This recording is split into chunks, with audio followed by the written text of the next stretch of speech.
I'm Eric Schwarz, the co-founder and CEO of Citizen Schools. It's fantastic to be with all of you here tonight.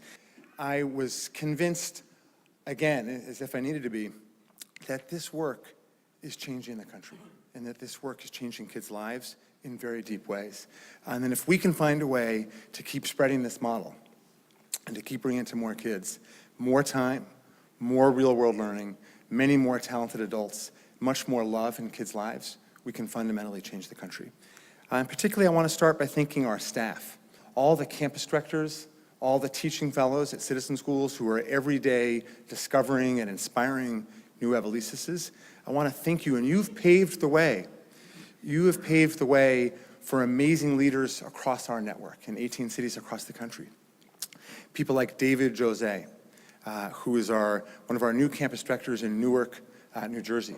And I talked with David yesterday, and I've been hearing about his incredible work all year long, and just want to talk a little bit about his work and his pathway to Citizen Schools. He grew up in Rhode Island, went to college in Rhode Island. Then after the Katrina storm, was called to become a teacher and went to New Orleans, taught for 2 years in a high school, struggling high school in New Orleans. Left there, inspired to make education his lifelong calling, came back to Boston, or the New England area, went to the Harvard Graduate School of Education, heard about Citizen Schools, actually from one of our founding board members, applied for a job, got hired. And we said, where do you want to work? And he said, I want to go to where the biggest challenge is. And we said, well, how about Newark, New Jersey? He said, great, love to take it on. So David, as of mid-July, was assigned to become the campus director at the Martin Luther King K-8 school in Newark, New Jersey. And this is a school that has, all of our schools struggle. This is a school that struggles more than most. 80% attendance, which means that the average kid in the school is missing school a day a week. Proficiency rates in the single digits, fights in the hallway every day. He got to that school, and in the first day of school, they still hadn't programmed the buses to take the kids home. The principal was new, so David actually, as the campus director for running Citizen Schools in the extended day hours, had to organize on the fly the buses to get all the kids home at the end of the day. And this was one of the schools that was adopting with us an expanded learning time model where every kid in 6th grade, 7th grade, and 8th grade was moving for the first year this year from a 6-hour day to a 9-hour day. They quickly discovered that there were no math teachers for the 8th grade. In fact, as they looked into it more, they found out that the 8th graders had since, their last time they'd had a regular teacher was in 4th grade. In 5th grade, in 6th grade, in 7th grade, and 8th grade, they'd had short-term substitutes, long-term substitutes, people kind of coming in and out of the classroom. So our teaching fellows, in addition to running the last 3 hours of the day, pitched in and became sort of the substitute teachers, teaching algebra and teaching other math subjects. And I asked David, I said, this has been a challenging year. How do you keep going? How do you kind of keep your hope going, at this point, 2/3 of the way through the first year? And he said it's really through conversations with parents and hearing about progress. And he described one parent, Emily talked a little bit about her earlier, Mrs. Duncan. And Mrs. Duncan has a daughter, Aaliyah, in the school in 8th grade, who's the 9th of 9 kids that she had to go through that school.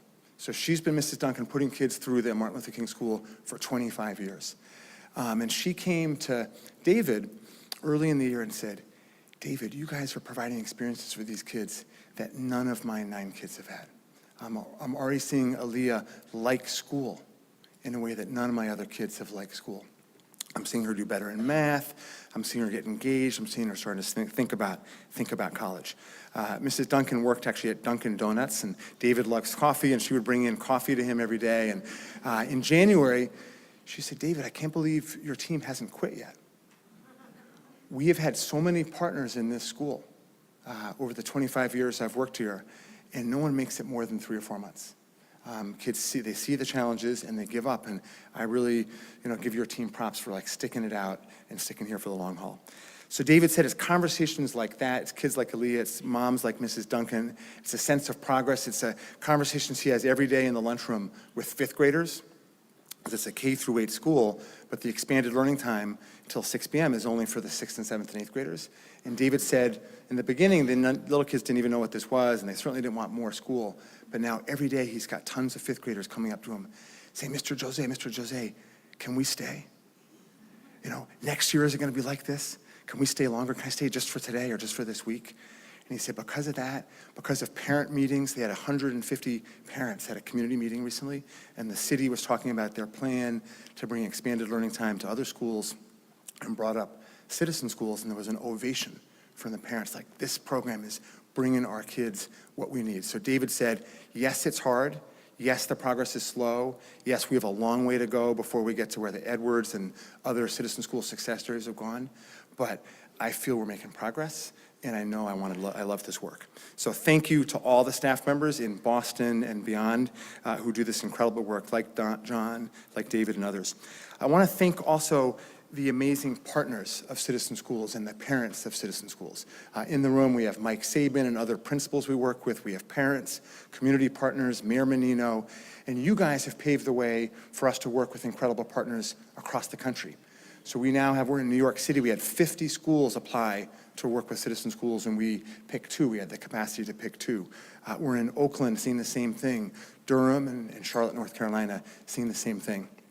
Our newest prospective partner is the Mescalero Apache Reservation in New Mexico. And we've been in Santa Fe, New Mexico, and Albuquerque, New Mexico for several years. And we have now an amazing group of champions on this Mescalero Apache Reservation who are finding a way to get Citizen Schools to come to their community.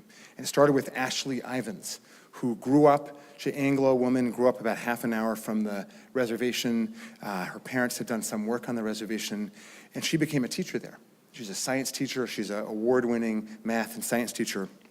And she heard about our program, drove in December 4 hours to Santa Fe to a conference I was at, said, Eric, you gotta bring Citizen Schools to the Mescalero Apache Reservation.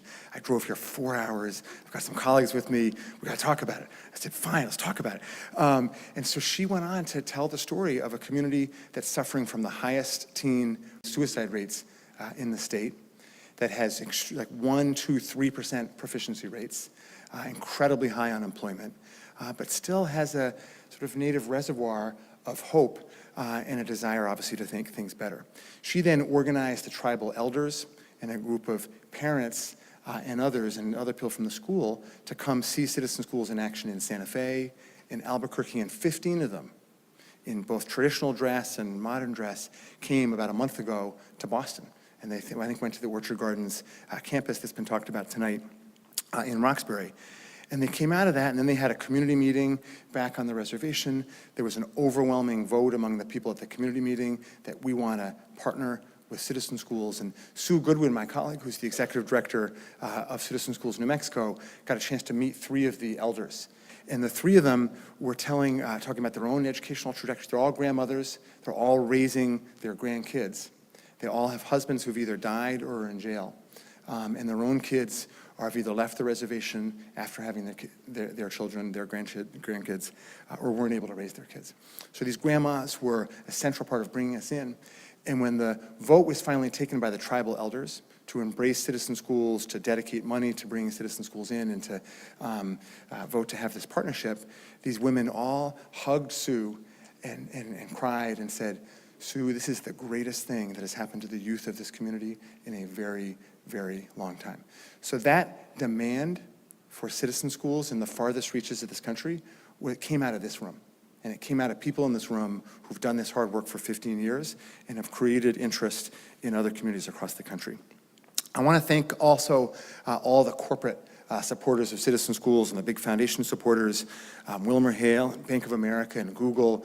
You guys have paved the way for companies across the country to embrace this. And this year, we've gone from 10 companies to 19 companies giving donations of at least 6 figures, at least $100,000, to help support our work. So that's tremendous. And I want to give a special thank you to Fidelity Investments, which is a number of people from Fidelity in the room. And Fidelity, Roy was there in the video, but Fidelity has done incredible work. They are helping to lead the way at our largest giving category of $500,000 plus per year. And they are just leading a movement of volunteer mobilization within Fidelity. 36 apprenticeships alone this semester. In the last 2 years, 689 volunteers who work for Fidelity have helped out at Citizen Schools. That's almost 2% of the entire workforce at Fidelity. So they're coming out in force, and I want to thank Fidelity, but all the companies represented here for helping make it possible for your employees to join Citizen Schools and help make it possible for them to become part of a second shift in education that can make learning exciting, interesting, connected to the real world, and make it work for kids. So the things that are happening around the country, I think, are incredibly exciting. I want to just close by saying that there's nothing more exciting than is happening with Citizen Schools right here in Boston. And, you know, our latest work around expanded learning time, around not just being after school for some kids, but working with every kid in a school and using that as a vehicle to transform the whole school, that started here in Boston. It's getting momentum here in Boston. And even though there's no big new state funding stream, which is how it got started, there's now schools popping up across the city saying, we want to do expanded learning time with you. We're going to rejigger our budgets to pay for some of it. And we're now working with the city and with philanthropies in the city to find a way to try to bring expanded learning time to a lot of kids. In fact, we have an opportunity to be working with middle schools serving 40% of all the kids in middle school in Boston, bringing them to making those ELT schools for 40% of the kids within 2 years. So we can bring ELT to scale first here in Boston with your help. And I want you to think first about volunteering. Many of you in the room have already done it. Many of you have maybe just been donors, or you have a friend who brought you here. But think about being a citizen teacher. Find a way, talk to your boss, see if you can get some time off next fall, talk to our staff. It's an incredibly gratifying thing. Whether you're teaching rocket science, or law, or poetry, find a way to teach at Citizen Schools and be a citizen teacher. You'll find it gratifying, you'll learn new skills, and you'll help change the lives of many kids like Evelise, and create more keynote speakers and more amazing college graduates and more incredible leaders for our community. Even though we have a very bipartisan group here, I want to end with a political appeal. And I know people in this room come from a number of different political persuasions, but I think all of us can get behind the idea of investing in education and investing in national service as a way to make our country stronger. And I know one of the reasons that it's such an exciting time to be doing this work is we have, while we have a lot of disagreement in Washington, there's actually a lot of agreement about education. And we have business leaders from the Republican Party and a Democratic president pushing for reform, coming together around a set of reform ideas. And as the country battles over its priorities, it's important that citizen leaders like all of you in this room step up and both vote with your volunteering, with your money, and with your advocacy to help programs like this grow. So thank you so much for coming tonight. Thank you so much for everything you do for Citizen Schools. Enjoy the rest of the night.